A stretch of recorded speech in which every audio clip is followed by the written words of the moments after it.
Hello, this is Julian with Coffee Reviews, and today we'll be reviewing the Karogoto wash processed Kenya from Tim Wendelboe.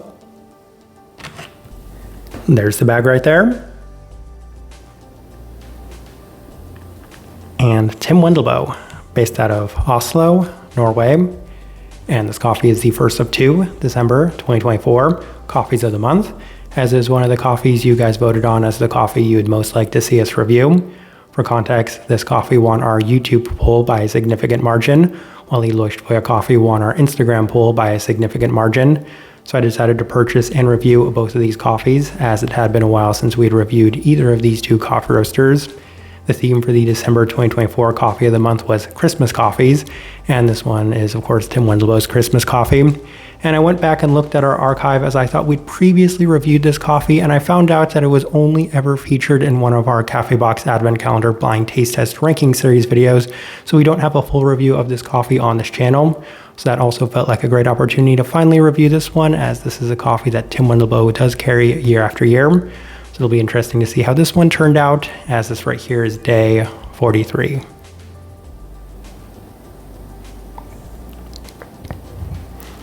And recipe we went with for this coffee was Tim Wendelboe's recipe, which is a 15.38 to 1 water to coffee ratio, brewed at 100 degrees Celsius, about 212 degrees Fahrenheit. And I like this one best through the V60, which indicates a more medium fine grind roast profile for this coffee. So I have heard a little bit of chatter that Tim Wendelboe has started pushing their coffees a little bit more than they used to be. Now, as far as I can recall, this one is every bit as on par with the previous Tim Wendelboe coffees that we have reviewed on this channel in the past, which is still on the lighter side of things. Now, I understand that there are a lot of coffee roasters these days that roast significantly lighter than the profile of this coffee, but even then it's on par with the majority of Nordic-based coffee roasters that we do review, which still by most standards skews on the lighter side of things. So for that reason, we will call this one on the moderately light side by most standards and metrics. With all that out of the way, let's go ahead and start discussing this coffee. Day 16, first impression through the V60, and the coffee was off to a nice start, as it definitely had a lot of the very Kenyan-esque attributes with all of the expected berry brightness to it. Coffee is presented in a slightly more candied sense with plenty of body, so everything that I was expecting, except there was a little bit more sweetness, which certainly helps that first impression. Day 19 through the Chemex, and there was more of the same, as the coffee is essentially everything you'd expect from a Tim Wendelboe Kenyan coffee, with plenty of the tartness in the berries, as well as brightness, savoriness, and herbality. So the only takeaway I had so far was that the coffee will likely open up with time, as it had a very lingering red florality to it for the time being, and that's been my previous experiences with Tim Wendelboe's coffees. I definitely found them improving each time we brewed them, to the point where they were certainly at their best by the time we had finished those coffees. We move on to day 22, as we opted for the April brewer, and there's been more consistency to this coffee, as it really hasn't changed too much since the first impression. There's continued emphasis on the red berry brightness and floral herbality in a red tone, so very consistent, very much what you'd expect from this coffee. We move on to day 25, as we opted for the V60 with Tim Wendelboe's recipe, and the coffee is the best it had been to this point, definitely going along the trend of previous Tim Wendelboe reviews, as I found these coffees continuing to improve each time we did brew them. There's better intensity to the berry fruit aspects, and a bit sweeter as well. Very straightforward again, with an abundance of brighter tart berry characteristics and red florality, so very Kenyan-like, a lot of what you'd expect from this one. We move on to day 28, as we opted for the Chemex with Tim Wendelboe's recipe, and the coffee is at its best again, so we're seeing consistency even with the adjustments and brew methods that we're going for with this coffee, as it's offering a very nice level of clarity, especially for a Kenyan coffee, with plenty of sweetness and also plenty of brightness. Herbality and savoriness both present too, and I was getting a slight bit more of the savoriness through the Chemex, which I felt like was something to be expected. Feels a little bit higher in terms of the savoriness from that mark, so something that we highlighted on that day. We move on to day 31, as we opted for the V60 with our standard recipe, and the coffee was the best it had been by a distance, as now it's offering a very Kenyan profile, a bit more in line with our own preferences, cleaner, sweeter, feels like a candied representation of the listed berries, with notably less of the savoriness altogether. So even when we're tinkering with this coffee, it's still turning out very nice. day 34 through the Chemex with our standard recipe, and it was not quite as impressive as the previous days, but I've generally seen improvement with this coffee relative to the earlier days. So the earlier day when we did brew this coffee with the Chemex, I could definitely say that this day 34 mark was significantly better than that, as there was still a little bit of the savoriness and herbality present, but also a little less of the sweeter berry aspects. That being said, there was a very well-defined cranberry-like tone to this one, so I really appreciated the clarity that was presented within this coffee. A lot of what you were going to be expecting overall were presented in a much more clean and defined manner. Day 37 through the V60 with Tim Wendelboe's recipe, and the coffee is back to being at its best as it's offering plenty of brightness and tartness. And given that this is a Tim Wendelboe coffee, I really wanted this coffee to kind of represent what I felt like Tim Wendelboe was going for with this coffee, as it seems like those are always the characteristics that he's looking for, a lot of that herbality, a lot of that brightness. So we really wanted to highlight and accentuate those qualities, especially in the final day.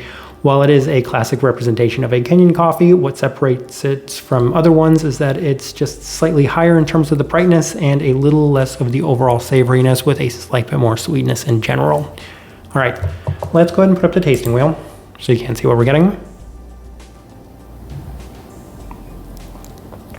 And I feel like all of those things I mentioned are on display here within this tasting wheel, but let's go through it. We'll start with the cleanliness, level 4. And if you guys have watched a lot of our Kenyan reviews, then you might know that clarity is not necessarily always something that I score very high with a lot of Kenyans, especially if they are offering too many of these savory qualities to them. This one certainly did not offer a lot of those, though at times I could see a little bit of that tomato-like aspect to it. For the majority of the time, I would say that it was significantly toned down, and as a result, I'm very happy to see that scoring there at that level 4 mark. Finish, level 4. And we'll discuss that right alongside the acidity, because I always say when it comes to a Kenyan coffee, if it's not scoring level 4, then something went horribly wrong. And given that both of these things are scoring there at that level 4, makes a lot of sense, having a lot of the lingering sort of tartness in terms of that bright berry component to it, a very long-lasting finishing, brighter finish to it.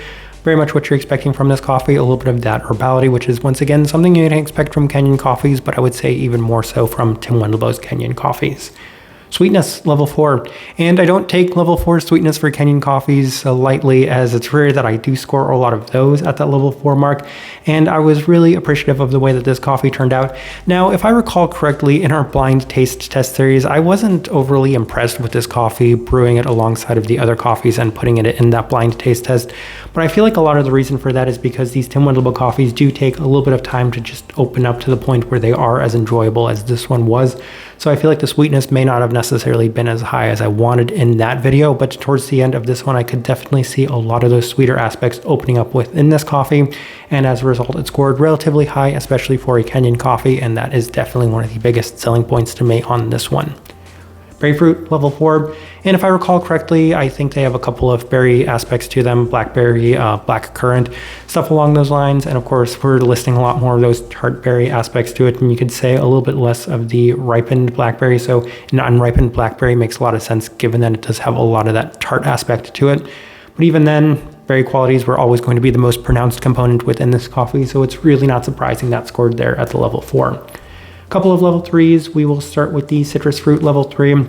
That usually accompanies a lot of these Kenyan coffees because there's oftentimes a little bit of a generic citric quality to it, given that it's just so bright to begin with that you can feel a little bit of those citric qualities to them as well. I actually realized I missed the florality, which did score the level 4. That's also not surprising. I think they have something along the lines of rhubarb listed on here, but I could definitely see a little bit more of that red floral component, something like that hibiscus, which would also make a lot of sense for this coffee.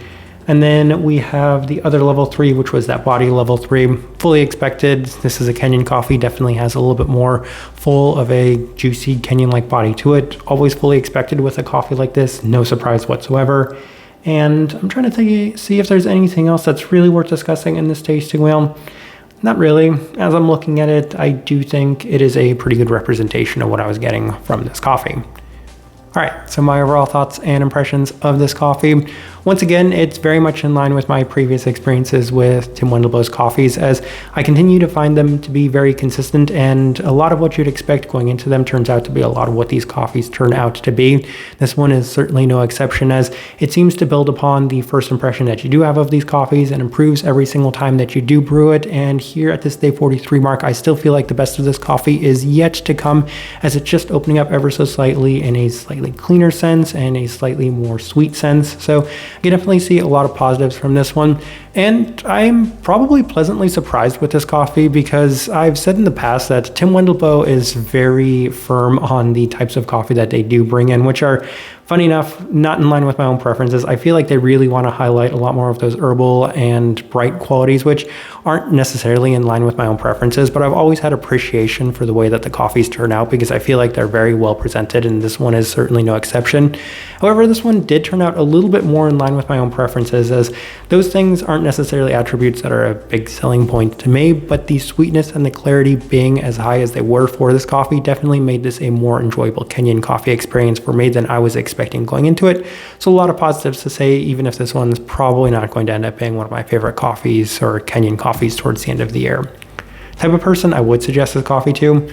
Honestly, if you're a big fan of Tim Wendelboe's Kenyan coffees, then I'm not entirely sure that I can steer you any more in the direction of this one, because it's everything that you would expect from a Tim Wendelboe coffee. And for those that may not have necessarily had any of Tim Wendelboe's Kenyan coffees in the past, just to highlight a lot of the things that we've discussed in this review up to this point. So a lot of brightness, a lot of herbality, a lot of those red tones to it, a lot of those bright berry tones to it. All those things are presented in notable abundance, with a higher level of cleanliness and a higher level of clarity, which I feel like is a huge selling point to a lot of people, because it does have that very classic Kenyan profile to it, with a little less of those savory qualities, which is what a lot of people go for, and it's the reason why a lot of people rave about Tim Wendelboe's coffees. I think for the most part, I'll leave this one at that. If you by chance had an opportunity to try this coffee, I'd love to know your thoughts and impressions of it as well. If you're enjoying the content, give this video a like, subscribe if not already subscribed. This right here has been a review of the Karogoto wash processed Kenya from Tim Wendelboe. Thank you for watching.